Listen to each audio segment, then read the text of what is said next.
Welcome to GW Integrative Medicine, the podcast about disease prevention and health promotion from the Office of Integrative Medicine and Health at the George Washington University School of Medicine and Health Sciences.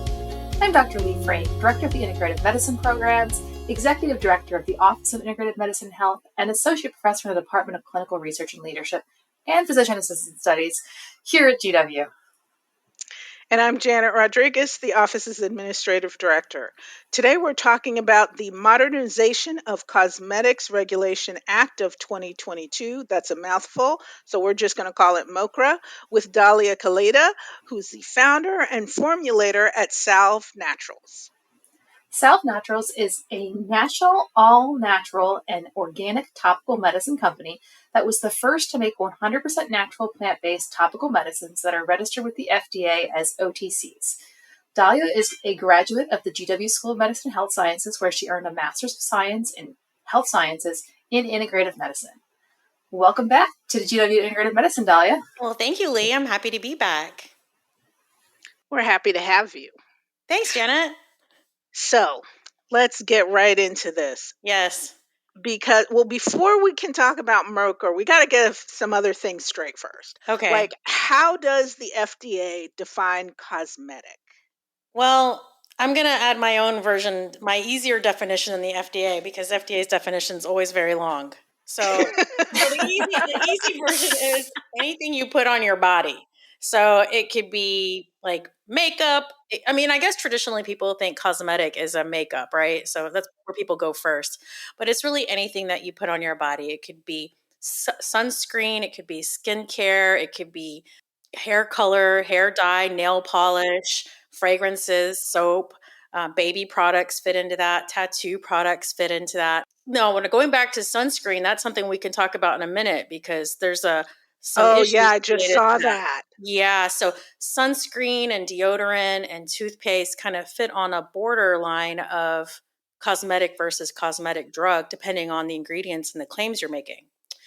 Yeah, but anything like personal cleanliness, shaving products, oral care, again, makeup, even children's makeup and children's lip products and flavored lip balms, all of that stuff, even the cannabis topicals that you put on, those are all considered cosmetic. When we're talking about cosmetic drugs now, that's where a lot of brands are going wrong, especially the small companies that are creating a product line at home, or they're starting a small cannabis business or hemp product line, or even the people that are doing private label or making eye cream at home, things like that.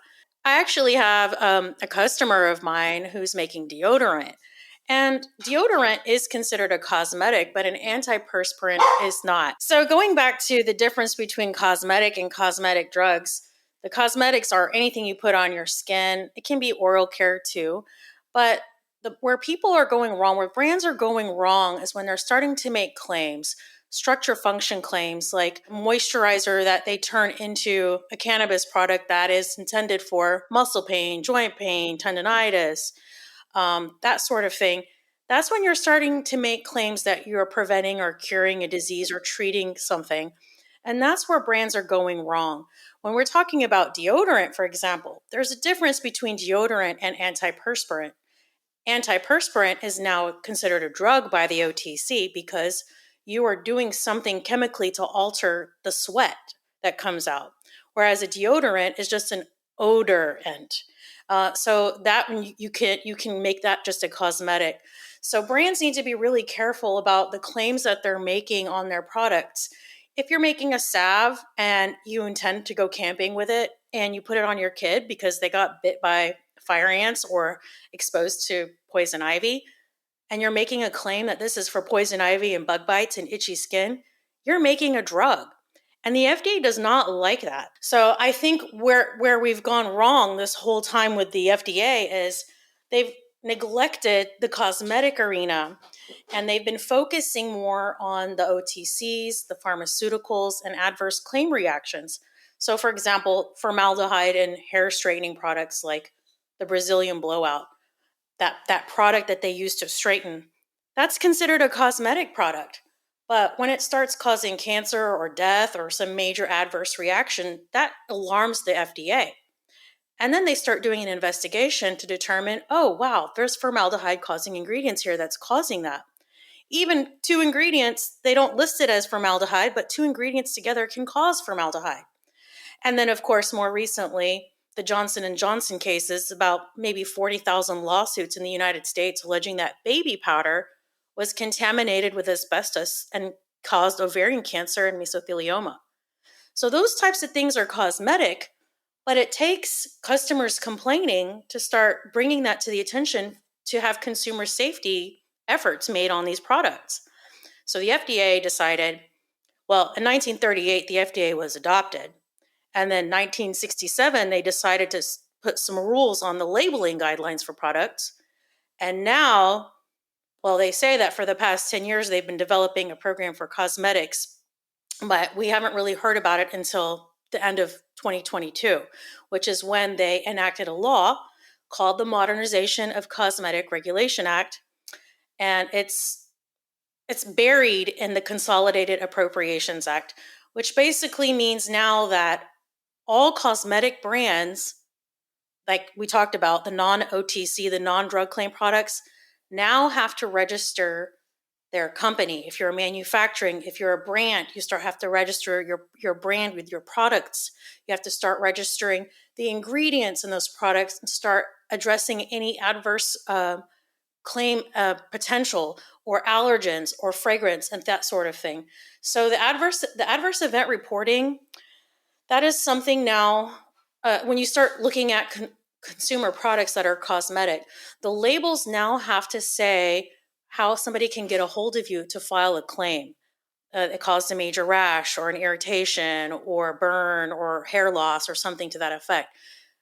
Brands now have to make communication to report claims easier and available through the label. Also, brands now have to start stating potential allergens, which could be fragrance allergens.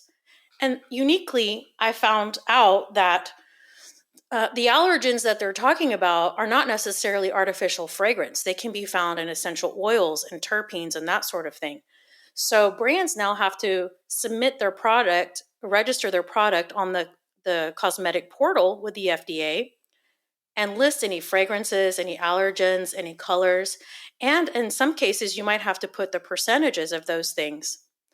The FDA hasn't really set any deadlines as far as when they're going to have those definitions defined as far as what allergens or what the percentages are. But what they're doing is, the FDA, they're consulting with industry people, the manufacturers, the brands, and they're also looking at international guidelines. And it looks as though MoCRA, which is managed by the FDA, will be I guess, applying some of the same principles and the same restrictions that the European Union does, or some of these international companies are doing. International regulation companies are doing. I think part of the new things related to MoCRA are safety substantiation.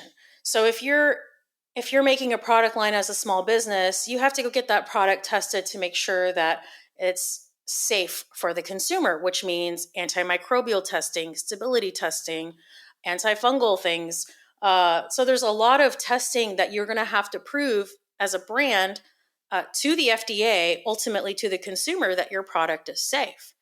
So while the MoCRA Act was, put into action in December of 2022, they're just now rolling out the definitions and guidelines and registration portals and that sort of thing, even now. So they had a deadline of 2023 to register your manufacturing, to register your products, but they've delayed it to this year. So brands now, as of July 1st of 2024, have to be registered. They have to have their products listed. Well, what does that mean to the consumer? Well, nothing yet, because the FDA still hasn't set definitions and parameters for all the requirements for these brands as far as good manufacturing practices and how they're going to set the definitions for testing asbestos in talc or PFAS. They're still trying to understand what the parameters should be before they set a standard for that. So we're looking at really 2026 before it's fully enacted to where brands are familiar with it, there are still brands and manufacturers today that still don't know that MoCRA is around. They don't know that they have to be compliant to it. So we've got a long way to go. The FDA doesn't really have a lot of definitions yet to enforce. And I don't know if they have the people to enforce this right now. So when we think about European standards versus US standards, a lot of times we think of Europe as being a little bit more proactive and careful, using kind of the cautionary principle instead of, we have to have all the facts and data to make a decision. Do you see this as being a potential positive thing, or are we concerned that maybe we're getting ahead of the data on this? I think that's a great question. And I think a lot of the, I've attended some of the public industry events where FDA is soliciting feedback from manufacturers and brands to kind of get opinions on that. And it seems to be the consensus that the ISO standards that are common around the world are what they want because that's common. It'll make it easier for brands that are coming internationally into the United States to comply because they're similar requirements. So it seems as though they're trying to copy or reference a lot of the European Union and requirements, and I think that's what the American industry wants. The industry meaning the manufacturers and the brands. Yeah, I could certainly see the benefit of that. You don't have to worry about having multiple formulations or Right. having to tweak it for different countries. It's just one across the board. That's right. That's right. Now, I'm sure that there are different labeling guidelines, but I think that because MoCRA is US specific, they're probably going to want to set standards for the US market. I'm not sure how that's going to be differentiated with the ISO standards that are placed outside of the US. But I think overall, the MoCRA thing is a really great idea. The purpose of it is to encourage consumer safety and transparency of the safety of products, the safety of ingredients. It's now going to hold manufacturers and suppliers responsible for making sure their processes are correct and good manufacturing practices are applied. And even if you're a small business starting, you might not meet the threshold of, you're still under the umbrella of a small business, but it's still good to have those safety precautions in place because let's just say you get picked up by some major chain that picks up your product from a farmer's market. You have to be compliant. You have to have all the boxes checked. And it's getting more serious to the point where it's probably going to put businesses out of business. At least that's what I think. It's going to deter new businesses, which is not good, but it's basically saying if you are going to have one, you're going to do it right. You have to do it right because at the end of the day, it's consumer safety that's the priority. It's interesting that we're recording this today because just a few days ago, as I was looking through the 50 million healthcare and medicine related newsletters that I get, I came across this NPR story in their health news about hair and skin products expose kids to hormone disrupting chemicals, a study found. So, um, that should just tell everybody the importance of what we're talking about. Yeah, and I think that's been a thing for a while. I think people are becoming more aware and becoming more educated consumers and caring about what they're putting on their body. There's always been a kick about what I'm eating. Am I eating organic? Am I eating pasture raised? But so there's like that group of people that care about what they're eating and their supplements and their exercise. But then the whole part of the cosmetics, we're putting thousands of ingredients on our body every single day. We're in environments where we can't control like a candle, for example, or an aerosol spray or somebody's cologne. You just don't know. You don't have control over a lot of it, but a lot of it you do. And part of your responsibility as a consumer is being educated on how to read labels. You're learning how to read labels on your food. Now it's time to start learning to read labels on your products. And But I think how easy is that? Because they made the food labels easier. that, I love this question.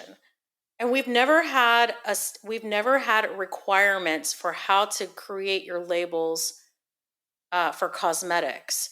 Now, MoCRA, what it's going to do is it's simply going to create more awareness of allergens, but there's no call out for specific ingredients that are hazardous to your health.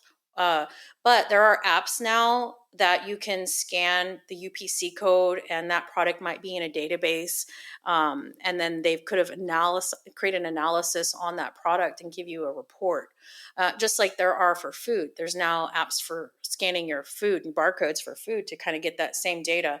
So there are scoring mechanisms out there based off of the ingredients, and some of it I've seen some of those scores, and I'm not totally in agreement with some of the data that they're producing as far as positive or negative outcomes.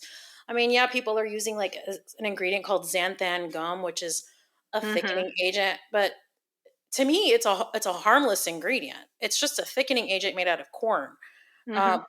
But they're putting that as an allergen, and I'm not sure if that's correct in a lot of cases, because I think people just make the assumption that you might have a corn or wheat allergy because you eat it, but you might not have the same reaction topically, because the question is how much of that's really getting absorbed. So I doubt the efficacy and accuracy of some of those apps. I think the best way to become an educated consumer is reading the ingredients to avoid and becoming familiar with that first, and then you'll start to be more. Your people are doing it now. They see colors, they see the dye. Well, I don't want something with dye. I don't want something with sodium lauryl sulfate, because that causes hair loss and potential damage to the corneas and hormone disruption. So the people are becoming more educated, and I think really social media is contributing to that education. I don't know if all of it's correct that's being shared, but I think that there's an effort for consumer awareness and education. And I'm excited to see how MoCRA kind of plays out on the labeling side of it. Does the environmental work group have information like that on their site? Yeah, so Would that be a good source? I think they were one of the first ones. So Environmental Working Group started off as a database of ingredients, and they individual ingredients to where you can search by single ingredient, and it'll kind of identify if it's hazardous or if there's potential risk or safety issues or people who have reported something for that. Here's the thing: when I look at a cosmetic product that's a finished product, meaning a finished product has multiple ingredients in there, it's hard to identify what you're going to be sensitive to, because people have it in their mind, oh, I'm going to be allergic to phenoxyethanol, which is a preservative that's often used in natural products and non-natural products. And they say, oh, I can't use that, that's bad. How do you know? Because usually, by cosmetic regulation, really, we can't use more than 1%, which is not a lot. And so how does the consumer know what's causing the allergen, if it's a particular ingredient? My suggestion when it comes to sensitivities and that sort of thing is do patch testing.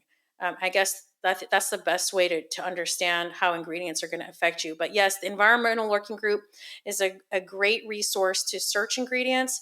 And I believe now they have an app that does what I was saying, where you can scan a Oh, product and it can give brilliant. you. I think there are a couple of apps out there at this point. I just don't know, again, how efficacious, if that's a word, it is. Okay, so once this starts going into effect for reals, how can consumers find out if their favorite product is being compliant? That's a great Or does question. that even exist yet? It doesn't exist yet. But I would say that Lee, after I'm having gut microbiome flashbacks. coming Yeah, really. 2026 and after is when I think you're going to start seeing the compliance starting to take place. You're going to start seeing the label changes, because that's when they should have the rules made for what is considered an allergen. And that would be required to be listed on the label. So when you start looking at your label and you say, "Oh, allergens are this dye, this fragrance, this nut oil," I saw honey and I think it was honey and beeswax. There were a couple others. Let me see if I can pull it up actually, because that those were on the European Union allergens. Hmm. So we're going to start seeing some really weird things come through that we're going to be like, where did that come? I saw That's interesting because those aren't even on the food allergy list. Yes. Yeah. Okay. So here's some examples. Um, honey, tomatoes, Tahitian vanilla, banana, black currant, propolis, which comes from beehives, Mm-hmm. cinnamon, nutmeg, patchouli, grapefruit, ginger, melon. These are potential allergens that are on the do not use or restricted percentage list internationally. Lemon oil, bergamot, thyme, rose, palmarosa, apricot. I mean, these are all things I use right now in my formulation. So I'm a little nervous Well, and not because just you; those are very common very in common. Oh, let's cosmetics. see. Mm-hmm. There's some more. I've got more. I think I said cinnamon already. Mandarin, celery, lavender, lang lang, neroli, The which is lavender is pretty French shocking. That's blossom. in everything. Yeah, Yeah. lavender's in everything. So these are, I guess, because what's in them are terpenes, and the terpenes are what's on the potential allergen list. And so I don't know what the FDA is going to do. They're still evaluating what the rules are, what the percentages are. But the way it will work is if you have a certain, let's just say it's 1%, you cannot exceed 1% lavender, and you have to state that on your label, potential allergens, lavender. That's really going to confuse consumers, and it's going to really make it difficult for home crafters because if they're not knowing how to write a formula, this is, Mm-hmm. I make products like that now, and I use a significant amount, and so far it's been safe, but that's just, you know, anecdotal. So it's going to be very interesting to see how this plays out, but we'll start seeing allergens on the labels. We'll start seeing more QR codes, how to, for complaints or reporting, issues or concerns. You're going to start seeing that sort of stuff. Here's a unique thing too that's coming out with MoCRA that I'm having mixed feelings about, but they didn't ask me my feelings. I might tell you my feelings. But they're now requiring products that are for professional use to be labeled as professional use. Ah. And those are considered to be products used by certified, people with degrees or special training or whatever. In my mind, as a manufacturer, professional use just means a larger container. Yeah, Or so because they're going to want more of it because they have multiple yeah, clients. yeah. That's interesting. There are going to be a lot of growing pains with It's gonna this. hurt, and A lot of I'm growing hurting pains before the because hurt. I can already think of some things Yeah, that it's like, well, why are you considering this a cosmetic? Isn't this medicine? What, you know, yeah, and like we were talking about at the top of this discussion. right. And then also there might be stronger percentages of something to call it professional use. I'll give you an example, like uh, getting a facial by an esthetician. They'll use a very popular brand that starts with the letter D, and they might have a higher percent of lactic acid or glycolic acid that is considered professional use because somebody at home shouldn't be putting 50% lactic acid on their face unless they know what they're doing. Hmm. So I think that's really what it is, but they're not defining it that way yet. So yeah, we're going to have some problems. I'm a little nervous, and I'm really concerned about being a manufacturer because from my perspective, the brands that because I do a lot of business to business, custom formulation, bulk, that sort of thing. So I'm concerned about my bulk, my B2B customer coming to me saying, Dahlia, I need certificate of analysis, this, and this for each ingredient that you use, because guess what? MoCRA now requires that. MoCRA requires that your brand submit documentation for each ingredient and it prove that the product is safe, either by ingredient or by total analysis. They're going to want to see your labeling to make sure you're compliant on your labels. I mean, it's And so it's different. will people have to then will companies or manufacturers, whether it's small or large, then have to send their product out to a lab? to get that Yes, breakdown? mama. Yes. And you know Okay. how expensive that is? It is Yeah, there's going to be so a whole cost entire prohibitive. cottage industry that's going to be built up around this new act. It is So, very cost Dahlia, prohibitive. let's move to a happier topic. Okay, yes. Uh-huh. I like that idea.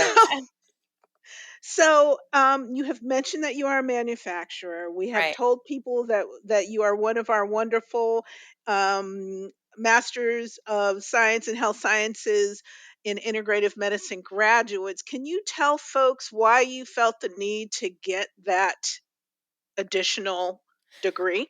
Yeah, because I'm making plant medicine. So I go and I take plants and I extract medicine from it, and then I create a formula that does something. It is a medicine, it is a structure function claim. I'm using a lot of like Native American medicine, Chinese medicine, Ayurvedic medicine. But, this is America and they like their pharmaceuticals over here. So it's really hard to make a claim about this product is for this and for, making claims.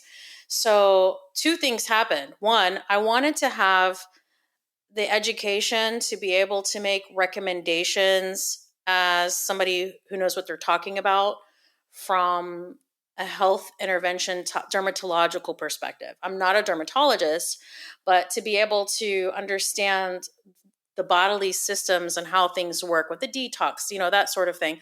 There's a lot of things that I learned from my program here that gave me thought equity, stands me up as um, a person who's knowledgeable in this space. I'm not just a formulator. I understand the science and I understand the biology of it. I'm not just putting and mixing ingredients together. There's a reason why I'm doing it, and having an educational foundation really helps. And the other thing that I kind of combine that with is I was making OTCs. And so if I'm making OTC, how do I know that this is, appropriate? So kind of meshing the two disciplines of making a medicine and then studying medicine are, I think, a great partnership in my mind. Wonderful. You can't see it, but I have a big grin on my face right Oh, now. I can't see it. We But can hear it because in your voice, Lee. there you go. But because you are so well educated, why don't you tell us, in the perfect ideal world, Uh-huh. what would MoCRA do for ingredient labels, and what would you like to see on ingredient labels that could be really beneficial for the consumer? Honestly, I don't want as much restriction as they're going to put out. And I wish that there was more awareness of plant medicine, uh, as actives versus the synthetics. I think that that's where they're going to be limited. And having, like you said, Janet, the cottage farmer type, manufacturers, that sort of people. But I think I think the advantage of MoCRA is very good, because I think the purpose of MoCRA, it has very good intentions to ensure consumer safety and transparency to the product. I just think that that's a really good direction that we're going, and I wish we had gone there first, farther, much longer ago, I guess. But I think we're headed in the right direction. I'm just really concerned about the definitions and the parameters that they're setting on us as manufacturers. And the unknown is really concerns me. I know you wanted a positive answer. That's That's No, that's what okay. we are okay with unknowns on yeah, this podcast. Yes, yes, the It's real often a conclusion. yes, the yes. reality is it's going to stop a lot of businesses from growing. It's going to ensure that the larger businesses stay large. It's going to restrict creativity and commerce and new business opportunities for people, because now they're going to have to go pay for testing. Now they're going to have to go learn how to do the regulation. They should, but it's just a cost to it that is going to deter a lot of brands. And I mean, to be quite honest, I'm not sure what this impact will have on the future of Salve. Mm, I don't know, mm. especially from a retail side too, because the way you retail and then you do bulk, they're two different sets of requirements with a lot more resources than a small business can support. And I'm hoping that the outcome of this is way more positive than I'm, alluding to. But I think that I think that the unknowns need to be answered. And what concerns me too is that there's not enough involvement from small businesses into this. They're relying a lot on the large companies who are multimillionaire, billionaire Yeah. companies that are getting stability testing is lunch money, or less. And for Mhm. small business, man, that's going to hurt, especially if you have Well, more than one this SKU. to me, you know what this tells me to do? This tells me that the small manufacturers or the small companies need to get together so they have a trade association, so they then have the power to be at the table. Yeah, and the FDA has solicited feedback, and they had a webinar today for OTCs, for cosmetics too, and Mhm. they were doing statistics on who's attending the webinar, and they're trying to get more small businesses, so they're satisfied. Oh, we're trying to get the word out and get more small businesses They participating. need to get on that tickety talk. Yeah, they do. They do. I think that Are there's a they? Okay. I mean, I don't know. I'm not on TikTok. Me either. I'm so glad to hear that. I guess Instagram and LinkedIn is my thing, I guess, but YouTube, big YouTube fan. I'm just very curious to see how this is going to play out. We are too, and So we'll definitely have to are have we. you back once it has played out a little bit, so we can see, from your perspective, how things have evolved. Because I'm sure that's what's going to happen. Right, this is going to be an evolution. We're not really going to Ask be able me to if I have say. my business next time we talk. Okay. I'm going to go start a regulatory compliance company is what's going to happen. There you go. Well, we are definitely rooting for you. Thank you so much. That is all the time we have for today. Thank you so much for joining us, Dahlia. My pleasure. I am so happy to see you all again, and thanks for having me on. It's always good to see one of my Texas people. That's right. I don't know if I had my accent today, but maybe next time. Maybe. Okay. This You guys- is the this is the GW Integrative Medicine podcast from the GW Office of Integrative Medicine and Health. I'm Dr. Lee Frame. And I'm Janet Rodriguez. Thanks for listening.